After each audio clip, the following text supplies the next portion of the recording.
여러분, 우리가 한 시대를 살아가지만 시대가 변화를 요구할 때가 있습니다. 아마 요즘 우리 세상이 그런 시대가 아닌가 생각합니다.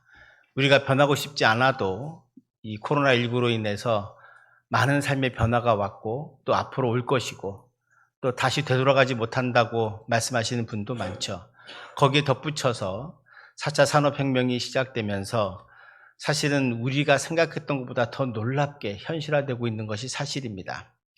제가 중학교 때 SF 소설을 읽을 때 그때 어떤 것이 나왔냐면 쌍방향이 서로 얼굴을 보면서 대화하는 그런 전화기가 나올 거라고 그때 SF에 나왔었습니다. 그때 저는 그걸 읽으면서 내가 살아생전에 이런 시대가 올래나라고 했지만 이미 지금 우리는 서로 영상을 주고받고 영상을 보면서 대화하는 시대고 살고 있습니다. 그러니까 과거에는 꿈이었던 것이 지금은 현실이 되고 있는 세상이 되었습니다. 앞으로 더 많은 발전과 더 많은 변화가 우리에게 올 것입니다. 우리가 살아생전에 우리는 변하고 싶지 않아도 변해야 될 수밖에 없는 상황으로 점점 몰리고 있는 경우이기도 합니다. 어떤 경우에도 많은 회사들이 이제는 AI가 이제 일을 더 잘하게 되면서 사람들이 일할 수 없는, 그러니까 일자리를 잃어버리는 경우가 점점 많아질 것이고 지금의 많은 직업들 가운데 반 이상은 30년 안에 사라질 것이다 라고 생각합니다. 그러니까 예를 들어서 뭐 이제 택시 운전이나 이런 운전도 어떤 면에서 자율주행이 나오면서 컴퓨터가 알아서 이제 차가 운행되는 그런 시절이 곧 올 거라고 하는 거죠. 그러면 많은 분들이 직장을 잃게 됩니다. 우리 자녀들에게 어떤 미래를 줄 것인가, 그들에게 무엇을 말할 것인가, 내가 경험했던 것을 말한다는 것은 이제 별 의미가 없습니다. 왜냐하면 이제 우리는 도리어 아이들에게서 배워야 되기 때문입니다. 저는 그러니까 옛날에 어른들이 존경받았던 이유는 오랜 경험이 젊은 사람들은 모르기 때문에 물어봐야 되고 그래서 그 지혜를 우리가 귀히 여겼지만 요즘은 거꾸로입니다. 제가 우리 딸들에게 인터넷 어떻게 하는지, 유튜브를 어떻게 들어가는지, 무엇을 어떻게 해야 되는지 물어봐야 합니다. 아마 여러분은 대부분 그럴 겁니다. 요즘은 자녀들이 부모님에게 물어보는 빈도보다 부모님이 자녀들에게 물어보는 빈도가 훨씬 더 많아지고 있습니다. 우리 시대는 그렇게 변하고 있거든요.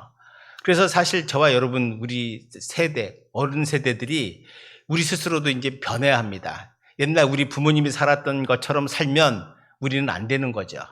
우리 스스로도 더 배우고 더 젊은 이들이 하는 것처럼 미래 세대에 좀 더 가까이 갈 수 있어야만 합니다. 그래야만 우리가 살아남을 수 있고 또 우리가 누릴 수 있는 문명의 이기들을 제대로 누리며 살아갈 수 있게 될 것이라고 생각합니다. 그런 면에서 전통을 지키는 것도 중요하지만 더 중요한 것은 본질을 잊어버리지 않고 그리고 그 시대에 따라서 온전히 변화하는 것이 더 중요하다고 믿습니다. 복음의 본질은 변하지 않습니다. 그건 분명한 사실이죠. 2000년 전부터 초대교회부터 오늘까지 복음의 본질은 복음의 모습은 변하지 않았습니다. 다만 변하는 것은 예배의 형식도 시간도 이런 외적인 것들, 전통적인 것들은 변할 수 있습니다. 그러나 복음의 본질은 변할 수 없는 거죠. 저는 오늘 이 본문을 통해서 저와 여러분들이 바른 믿음이란 무엇인가 6번째로 믿음과 전통에 대한 그 관계를 한번 살펴보고 그리고 우리가 정말 이 시대에 어떻게 살아야 할 것인가 하는 하나님의 메시지를 함께 듣기를 원합니다. 오늘 본문 마가복음 7장은 바로 전통의 문제를 다루고 있습니다. 바리새인과 서기관들이 예수님을 찾아오면서 시작합니다. 근데 그들이 와서 보니까 예수님의 제자들 중에 몇 사람은 밥을 먹는데 손을 씻지 않고 밥을 먹더라라고 하는 것입니다. 그걸 봤습니다. 바리새인과 서기관들이 그걸 보고서 예수님께 말씀합니다. 그게 5절에 나옵니다. 5절 말씀 한번 보시면 이에 바리새인들과 서기관들이 예수께 묻되 어찌하여 당신의 제자들은 장로들의 전통을 준행하지 아니하고 부정한 손으로 떡을 먹나이까라고 묻습니다. 지금 바리새인들은 예수님께 와서 당신들의 제자들이 손을 씻지 않고 밥을 먹는다는 지적입니다. 이 당시 손을 씻는 것이 중요한 이유가 있습니다. 장로들의 전통, 이 본문에 보면 5절에 장로들의 전통이라고 나오잖아요. 이게 뭐냐면 성경 말씀을 해석한 미시나라고 하는 게 있고, 그 미시나 밑에 또 해석한 게 탈무드 뭐 이런 겁니다. 종류가 있는데, 미시나법에 장로들의 전통이 쭉 나와 있습니다. 그 전통 중에 뭐냐면 손을 씻는 방법이 나와요. 우리는 그냥 수돗물 떠서 이렇게 손 씻지만 이 당시에는 손 씻는 데 절차도 있고 방법도 있습니다. 그러니까 물의 양을 얼마나 할 것이냐, 또 손을 얼마 동안 씻을 것이냐, 또 5인이 식사할 때, 5인 미만과 식사할 때와 5인 이상 사람들이 식사할 때의 손 씻는 방법이 다릅니다. 이런 식으로 구체적으로 정해놨거든요. 근데 이 복잡한 규정, 이것이 하나의 전통으로 쭉 내려왔기 때문에 왜 당신들 예수님의 제자들은 손 씻지 않냐라고 지적하는 거죠. 이 바리새인과 서기관들의 자기들의 삶의 역할이 뭐냐? 바로 그런 어렵고 지키기 어려운 율법을 만들고 그것이 하나님 말씀보다 전통인데 그것을 더 우선시해서 그것을 지키지 못하는 사람을 지적하고 비판하고 비난하고 그리고 그들보다 자기는 잘 지키는 자기는 우월하다고 하는 착각 속에서 살아가는 사람들이었다는 거예요.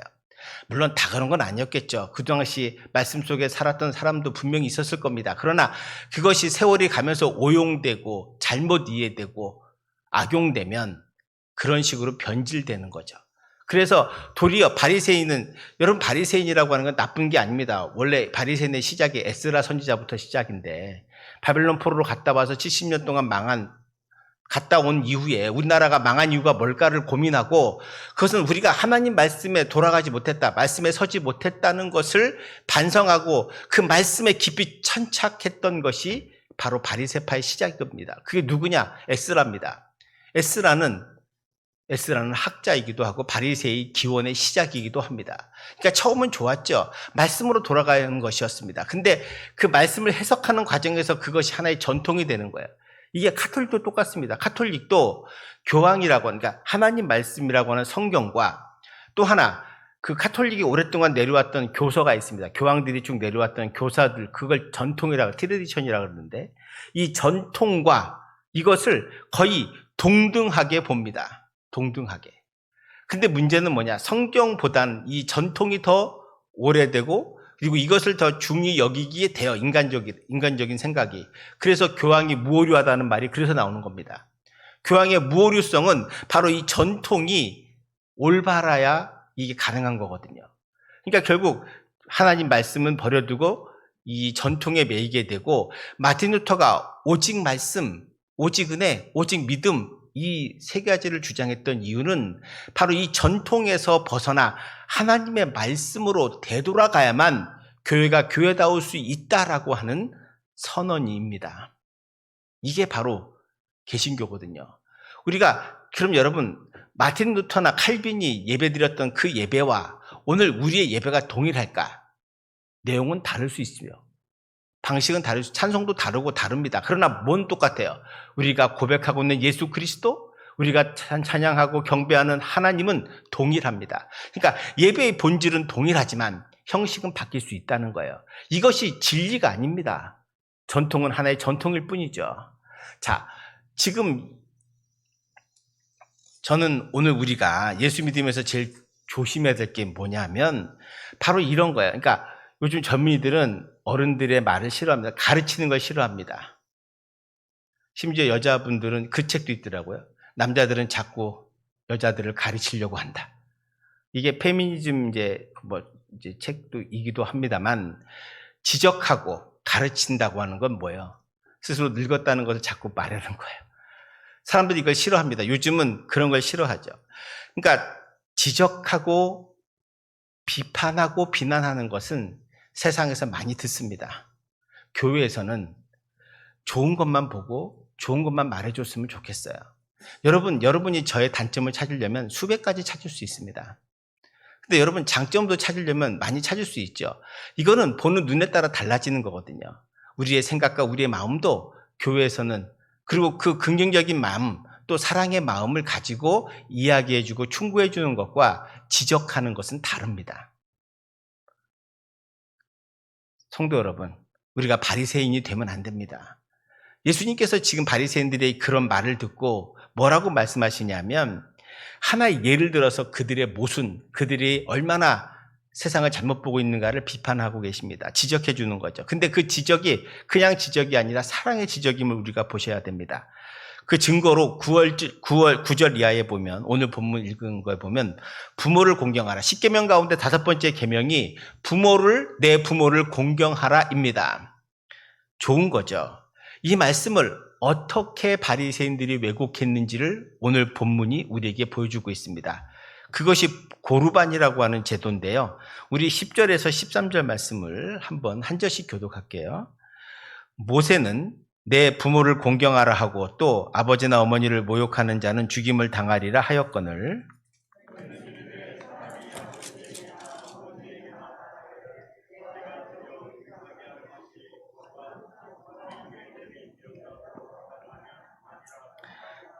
자기 아버지나 어머니에게 다시 아무것도 하여 드리기를 허락하지 아니하여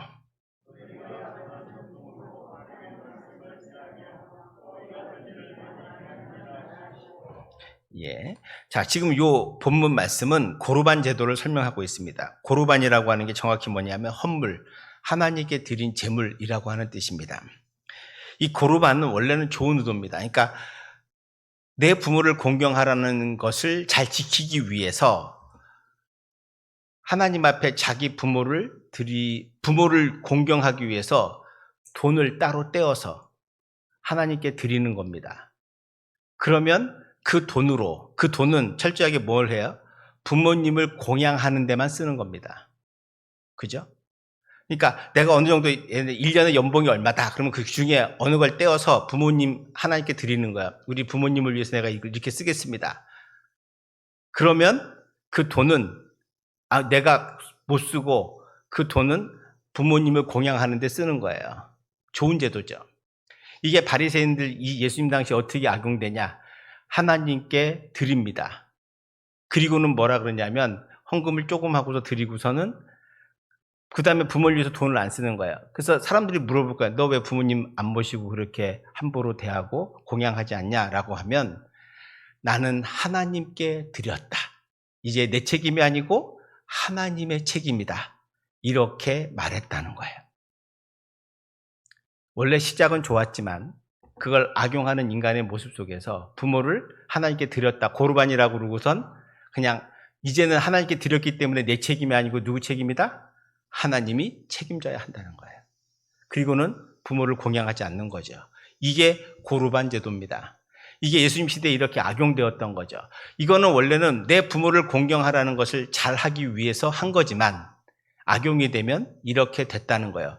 그리고 나서 주님께서 이 얘기를 하시는 이유는 바로 그거예요. 이런 말도 안 되는 조항을 전통이라고 만들어 놓고 부모를 공양하지도 않으면서 자기 마음속에 뭐라 그래요? 나는 하나님의 5번째 계명을 잘 지키고 있다라고 스스로 착각하며 살아간다는 거예요. 주님이 보시기엔 뭐예요? 말도 안 되는 거죠. 형식은 맞아요. 겉으로 보면 하나님께 드렸으니까 된 것 같아요. 그러나 실상은 뭐예요? 부모를 공양하지 않겠다는 계산과 이익밖에 없는 거예요. 그거를 합리화하는 거죠. 그리고 그걸로 끝나면 되는데 그래서 나는 하나님 앞에 떳떳하다 이렇게까지 말한다는 거죠. 하나님의 말씀을 폐하고 도리어 자신들의 전통이 하나님 말씀보다 더 우선하는 것으로 만들어버리는 죄를 범하고 있다. 지금 예수님이 그것을 바리새인들에게 말씀하고 있습니다. 그러면서 주님은 이사야 말씀을 인용하죠. 6절, 8절 한번 보시면 이르시되 이사야가 너희 외식하는 자에 대하여 잘 예언하도다. 기록하였으되 이 백성이 입술로는 나를 공경하되 마음은 내게서 멀도다. 사람의 계명으로 교훈을 삼아 가르치니 나를 헛되이 경배하는도다 하였느니라. 너희가 하나님의 계명은 버리고 사람의 전통을 지키는구나. 즉 외식하는 거예요. 그러니까 뭐냐면 형식만 예수를 잘 믿는다고 보면 돼요. 근데 실제 내용은 하나도 없는 거죠. 부모를 공경하라고 했으면 부모를 공경하면 되는데 고르반 제도 만들어서 악용해가지고 부모를 공경하지도 않으면서 나는 법대로 했다. 이것과 똑같은 거예요. 이거 외식하는 자라고 말하는 거죠. 그러니까 입술로는 나를 공경하되 마음은 내게서 멀도다. 오늘 우리가 깊이 반성해야 될 점이 바로 이거라고 생각합니다. 이 전통은요, 오래 내려온 것뿐만 아니라 세상에서 우리가 듣는 말들입니다. 세상에서 우리가 하나님 없이도 살 수 있다고 말하는 이 세상 속에서, 또 세상에서 말하는 그런 전통적인 말들, 또 뭐 이런 것들 속에서 우리가 예수 믿고 산다면서 세상에 나가서는 세상의 방식대로 하고 교회 와서는 교회의 방식대로 산다면 그것이 바로 바리새인과 다를 바가 없다. 이게 바로 외식하는 자고, 그리고 자꾸 세상에서 하나님 말씀대로 못 사니까 뭐예요? 합리화시켜요. 뭐라고 합리화시킵니까? 하나님 말씀은 너무 힘들어. 그렇게 살기 어려워. 그래서 우리는 이대로 살 수밖에 없어. 라고 합리화시키는 거예요. 그래서 세상 사람과 다를 바가 없게 되는 거죠. 오늘날 한국교회의 비난은 바로 여기서부터 시작합니다. 이건 목회자건 평신도건 모두 마찬가지죠. 우리 모두도 하나님 말씀대로 살아가지 못하는 그 순간부터 자꾸 핑계를 대고 아니면 여건을 얘기하고 상황을 이야기하게 됩니다. 여러분, 분명한 사실은 전통이 하나님 말씀보다 앞설 수 없다는 것을 기억하셔야 됩니다. 교회 안에서도 마찬가지입니다. 제가 앞에 시작하면서 우리는 변화의 시대를 맞이했다고 생각합니다. 변할 수밖에 없는 사회 속에 살고 있습니다. 이제는 오프라인도 온라인으로 바뀌어야 될 때도 있습니다. 주중에 열심히 모이는 것이 미덕이었지만 이제는 모이지 못합니다. 어쩌면 더 흩어지는 것이 미덕일 수 있죠. 그렇다면 분명한 사실은 우리가 흩어져 살아도 분명한 하나님의 자녀로 살아갈 수 있는 믿음 앞에 온전히 세워져야 한다는 겁니다. 그 어떤 것도 믿음 앞에 말씀보다 더 앞설 수는 없는 거예요. 전통이 아무리 좋아도. 그러니까 저는 우리가 교회 생활에서부터 좀 더 여러분이 유연해졌으면 좋겠다고 생각합니다. 예를 들어서 100년 된 교회가 있었습니다. 그 교회 처음 간 목사님이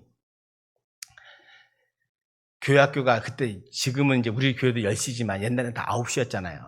9시였단 말이에요. 시대가 바뀌니까 이제 9시에 애들이 일어나기 어렵잖아요. 주일날 일어나기 얼마나 어렵습니까? 그래서 이 목사님이 가서 이제 교회 학교 좀 바꿔보려고 9시로 하면 어떠냐고, 9시에서 10시로 좀 바꾸면 어떠냐고 그랬더니 그 당회에서 장로님들이 했답니다. 우리 교회는 100년 동안 9시입니다. 끝. 그걸 못 바꾸는 거예요. 왜 못 바꾸냐? 전통이라는 거예요. 근데 여러분, 물론 전통도 좋은 게 있지만 바꿔야 될 건 바꿀 수 있으면 바꿀 수밖에 없는 시대적 상황이 있는 겁니다. 여러분, 그렇다면 우리가 오후 예배로 드리면 안 되죠. 저 어릴 때 저녁 7시에 드렸습니다. 저녁 기도였어요. 저녁 예배였죠. 주일 저녁 예배. 7시에 안 하잖아요. 우리 오늘 2시, 3시에 다 합니다. 한국교회가. 그럼 왜 바뀌었습니까? 시대적 상황이 바뀌기 때문에 바뀌는 거예요. 여러분, 새벽 기도가 어려운 이유는 다 하나입니다. 농사 짓는 시대가 아니기 때문에 그렇습니다. 요즘은 새벽 기도, 특별 새벽 기도 하면 그 특별 새벽 기도 자체가 고난 주간이에요. 그 고난, 새벽에 일어나서 교회 나와 기도하는 그 자체가 고난이고 순환인 거죠. 시대가 바뀌었습니다. 시대가 바뀌면 바뀐 대로 가는 거예요. 문제는 뭐가 안 바뀌어요? 본질만 안 바뀌면 돼요. 예배의 본질은 바뀌지 않아요. 저는 이 코로나 이후로 우리 교회가 보다 더 선명하게, 보다 본질적인 것만 남았다고 생각합니다. 그게 뭐예요? 다른 건 다 폐할 수 있어요. 뭐만 남아요? 예배만 남는 거예요. 이 예배만 남는 것, 이것이 바로 우리의 본질이라고 하는 거예요. 여러분, 우리가 왜 모여서 예배해야 되느냐? 초대교회가 많은 박해를 받았습니다. 박해를 받았는데 그럼 각자 집에서 그냥 성경 읽고 기도하지 왜 모였냐? 왜 카타콤에서 억지로 모였겠습니까? 여러분, 카타콤은 지하 동굴입니다. 지하 동굴뿐만 아니라 거기다 무덤이에요. 옛날에 그쪽은 다 땅이 척박해서 땅을 팔 수가 없어서 다 그런 굴을 무덤으로 사용했습니다. 여러분, 시신 썩은 냄새 맡아보셨습니까? 저는 맡아봤습니다. 장난 아닙니다. 그런 시체가 가득한 곳에서 사람들이 지하 동굴의 광장에 조금 큰데 모여가지고 예배를 드리면 그 냄새가 빠집니까? 다 납니다. 근데 왜 일주일에 한 번씩 그렇게 목숨 걸고 모여서 예배합니까? 그게 본질이기 때문입니다. 예배는 혼자 하는 게 아닙니다. 함께 모여서 예배하는 그곳에, 두세 사람이 모인 그곳에 내가 너와 함께 하겠다고 주님께서 약속하셨고 말씀하셨습니다. 예배는 공동체입니다. 이 한 시간의 예배를 통해서 우리는 한 주간의 삶을 살아갈 수 있는 힘과 능력을 얻게 되는 거죠. 사실 어떤 면에서는 다른 건 다 지엽적일 수 있습니다. 본질적인 게 뭐냐? 우리 교회는 예배하는 공동체입니다. 그리고 이 예배를 통해서 여러분이 주의 자녀임을 확인하고 온전한 믿음을 가지고 세상에 나아가 참된 그리스도인으로 살아갈 때 그때 교회가 교회다워지는 것이고 주의 복음이 드러나게 되는 것입니다. 이제는 전단지 줘서 말로 복음 전해서 교회 나오는 시대가 아닙니다. 여러분 2000년 전에 초대교회 성도들이 어떻게 복음을 전했는지 한번 생각해 보십시오. 그들이 입술로 전하긴 했지만 더 중요한 건 초대교회 예루살렘 교회가 하나님의 은혜 가운데 함께 살고 함께 교제하고 예배하고 진정한 공동체의 모습을 보였기 때문에 다른 사람들이 기쁨으로 그 공동체를 찾아왔다고 말합니다. 그래서 저는 여러분들 오늘 이 시간, 이 한 시간의 예배를 통해서 하나님의 은혜를 경험하고 하나님의 말씀이 들려지고 그리고 그 하나님 말씀 속에서 참된 기쁨과 은혜를 누릴 수 있게 되기를 축원드립니다. 축원드립니다. 그래서 믿음이 중요합니다. 믿음은 단순히 기도를 잘하거나 성경을 많이 읽는 게 아닙니다. 믿음이란 뭐냐? 믿음은 주님의 말씀을 실천할 수 있는 힘입니다. 여러분, 우리는 이 예배를 통해서 하나님 말씀을 듣습니다. 우리가 믿음이 생기려면 기본적으로 뭘 해야 되느냐? 믿음은 들음에서 납니다. 로마서 10장 17절에서 보면 믿음은 들음에서 나면 곧 들음은 그리스도의 말씀으로 말미암는다고 말합니다. 여기서 들음은 집에서 큐티하는 게 아닙니다. 성경책 읽는 게 아닙니다. 예배입니다. 예배를 통해서 하나님 말씀을 들어야 한다는 거예요. 이 로마서 10장 17절의 들음, 믿음은 들음에서 난다는 이 들음은 뭐냐? 믿음은 예배 가운데 드러난다는 거예요. 우리가 하나님을 찬송하고 예배하고 하나님 말씀을 들으면서 우리의 믿음이 자라고 우리의 믿음이 성숙해 가는 것입니다. 그래서 주중 모임은 못해도 이 한 시간의 예배를 포기하면 안 되는 겁니다. 초대교회 그 예를 기억하십시오. 여러분 구소련 시대에도 지하교회가 있었습니다. 그 지하교회는 일주일에 한 번씩 모여요. 그 유명한 루마니아 교회 이야기 있죠. 3시간이나 거리 떨어진 그 지하교회 모이는 곳에 찾아갑니다. 하루 종일 일주일 내내 일하고 피곤해도 불구하고 기차 타고 3시간씩 가서 모여가지고 지하에서 예배드리고 함께 기도하고 다시 3시간을 걸려 돌아오는 거예요. 그 여정이 그 주일에 하나님 앞에 예배드리는 그 1시간을 통해서 그 사람은 그 공산치하에서 살아가는 거예요. 이 1시간의 예배가 별거 아닌 것처럼 보이지만 이 예배가 여러분의 영혼을 살리고 우리의 심령을 살리고 우리의 온전한 믿음을 세우고 가는 그런 귀한 시간임을 잊지 마시기를 축원드립니다. 두 번째로 믿음은 말씀을 순종하는 데서 시작하는 거예요. 여러분 듣는 것은 그게 완성이 아닙니다. 듣는 것은 뭐 하기 위해서요? 순종하기 위해서입니다. 하나님 말씀대로 살아가기 위해서입니다. 하나님 말씀대로 살아갈 때 우리는 이 세상에서 우리의 믿음이 온전하게 세워지고 온전하게 회복되는 거예요. 듣고 말면 아무 소용 없습니다. 하나님 말씀을 듣고 그 말씀을 삶의 푯대 삼아서 그 말씀대로 살아가는 거예요. 여러분, 요셉이 착한 사람이라 성인이라 자기 형들을 용서한 게 아닙니다. 그가 믿음이 있었기 때문입니다. 하나님, 전능하신 하나님을 만나고 그 하나님의 은혜 가운데 살았기 때문에 용서할 수 없는 형들을 용서하고 사랑할 수 없는 형들을 사랑한 거예요. 그것은 그의 믿음이 있었기 때문인 거지 그가 성인이라서 훌륭한 사람이라서 그런 게 아니에요. 여러분 아브라함이나 다윗도 믿음이 약할 때는 실수하고 죄 짓습니다. 아브라함도 마찬가지고요. 자기 아내를 누이라고 그러고 거짓말하고 다윗은 밧세바와 간음도 합니다. 왜 그래요? 믿음이 떨어질 땐 그래요. 믿음이 없으면 그렇게 됩니다. 인간의 모습인 거지. 적나라한 인간의 모습을 보여줍니다. 근데 그들이 언제 살아요? 그들이 믿음이 있어서 하나님 말씀대로 살아갈 때 그들은 회복되고 변화되고 새로운 삶을 살게 되는 것 우리가 이 성경을 통해서 보게 됩니다. 오늘 우리도 마찬가지입니다. 이 말씀 이 한 시간의 예배를 통해서 우리가 믿음이 세워지고 그 믿음 안에서 우리가 하나님의 영광을 돌리며 살아야 한다는 사실입니다. 그리고 우리가 교회에서 서로 좋은 것만 보시고 좋은 면을 보셔야 합니다. 그리고 우리 스스로 조심해야 될 것은 악한 것은 나쁜 것은 우리 마음속에 있다는 걸 기억하셔야 됩니다. 제 아는 친구 목사님이 교회 리모델링을 했습니다. 교회 리모델링을 해가지고 잘 져서 열심히 교인들 나와서 개척교회에서 조금 벗어나서 열심히 해서 이제 교인들이 나와서 열심히 리모델링도 하고 페인트도 칠하고 잘 열심히 했습니다. 근데 그 다음날, 그 다음 주에 싸움 났다는 거예요. 이유가 뭐냐 했더니 아나보인 분들이 와가지고는 뭐 페인트 색깔이 왜 이러냐고 그러고 바닥 색깔이 왜 이러냐고 그러고 이걸 왜 이렇게 했냐고 그러고 그러는 바람에 싸움 났다는 거예요. 그냥 안 하셨으면 나는 바빠서 못했는데 여러분 수고하셨네요. 잘했습니다. 라면 끝날걸. 물론 자기 생각이 있을 수 있죠. 그러나 거기 있을 때 그 얘기를 하면 되지만 없을 때는 그냥 잘했다고만 해줘도 되잖아요. 바꿀 수 없는 거니까.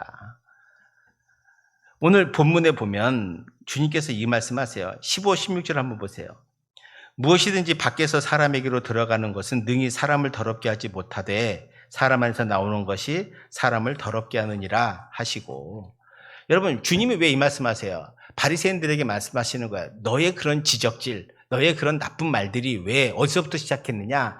너의 마음속에 하나님이 없기 때문이다라는 거예요. 믿음이 없기 때문에 나쁜 말 하고 있다는 거죠. 진짜 더러운 것은 율법을 지키지 않는 것이 아니라 너의 마음과 생각이 더러운 거예요. 입술에 바리새인들이 끊임없이 남을 지적하고 비난하고 비판하고 정죄하는 그 모습 속에서 너희들은 정말로 악인이고 너희들은 잘못됐다는 걸 지적하고 계신 거죠. 그리고 오늘 주님에게 말씀하시는 거예요. 진짜 더러운 것은 뒤에서 나오는 배설물이 아니라 네 더러운 마음에서 나오는 입술의 말이다. 여러분 말 한마디로 사람을 죽이기도 하고 살리기도 하잖아요. 우리가 누차 살면서 경험하잖아요. 우리가 말실수 때문에 후회한 적이 있고 잠 못 잔 적이 있고 잘못된 말, 비난하는 말 들어서 속상한 적도 있고 나도 모르게 그걸 해가지고 다른 사람이 상처받은 적도 있다는 걸 우리 모두 압니다. 말이 얼마나 중요한지 알죠? 그 말의 시작은 어딥니까? 여러분 마음입니다. 말은 도구일 뿐이에요. 그냥 창구예요. 열매예요. 사과나무에서 사과가 열리듯이 여러분의 우리의 심령이 나쁜 심령이면, 하나님 없는 심령이면, 믿음이 없는 심령이면 우리는 나쁜 거 나올 수밖에 없어요. 주님의 마음, 주님의 사랑, 하나님의 은혜로 우리 마음을 채우고, 그래서 우리의 마음과 생각이 변화되어야 하나님 말씀대로 살아갈 수 있습니다. 우리의 입술이 아름다운 말로 나올 수 있는 거죠. 성도 여러분, 여러분의 마음은 어떻습니까? 혹시 분노가, 혹시 짜증이, 혹시 여러분의 입술에서 한 주간 입술에서 나온 말이 부정적이었다면 그것은 우리의 마음이 아직 온전히 세워지지 않았다는 것, 말씀으로 채워지지 않았다는 것을 반증하고 있습니다. 사랑할 수 없는 사람을 사랑하고 용서할 수 없는 것을 용서하는 것은 우리의 힘과 능력이 아니라 하나님 우리에게 주신 은혜와 십자가의 사랑으로 가득 찰 때 가능한 것입니다. 우리는 이 어려운 코로나19 시대를 살고 있습니다. 때로는 힘들고 낙담되기도 하고 짜증날 때도 있습니다. 저도 그렇습니다. 무엇을 해야 할지 모를 때도 많습니다. 기도하면서 하나님 앞에 묻기도 합니다. 어찌 해야 합니까? 깨달은 것은 하나입니다. 내 힘과 내 뜻대로 하는 것 아니다. 주님께 맡기고 이 한 시간의 예배를 통해서 우리 모두가 하나님을 뜨겁게 사랑하고 주님의 은혜를 경험하며 주의 말씀을 실천할 때 우리는 믿음으로 승리할 수 있게 될 줄로 믿습니다. 세상의 그 어떤 전통도 하나님 말씀보다 앞설 수 없습니다. 세상의 어떤 생각도 여러분의 경험도 하나님 앞에 앞설 수 없습니다. 오직 말씀 붙들고 그 말씀을 듣는 이 예배 가운데 은혜 받으시고 그리고 이 땅에서 참된 그리스도인으로 말씀을 실천하며 서로 아름다운 말로 나누며 서로 힘을 주고 그렇게 살아갈 때 하나님의 놀라운 역사와 은혜가 우리와 함께 하시고 여러분의 심령 속에 믿음이 더욱 잘 자라게 될 줄로 믿습니다. 그런 믿음을 잘 자라 하나님 영광 돌리며 살아가는 그리고 하나님을 본받는 저와 여러분 되시기를 주님의 이름으로 축원드립니다. 기도하겠습니다. 은혜가 풍성하신 하나님, 이 예배 가운데 저희들을 인도해 주심을 감사합니다. 아버지 하나님, 우리가 온전한 믿음을 갖기를 원합니다. 하나님을 온전히 예배하길 원합니다.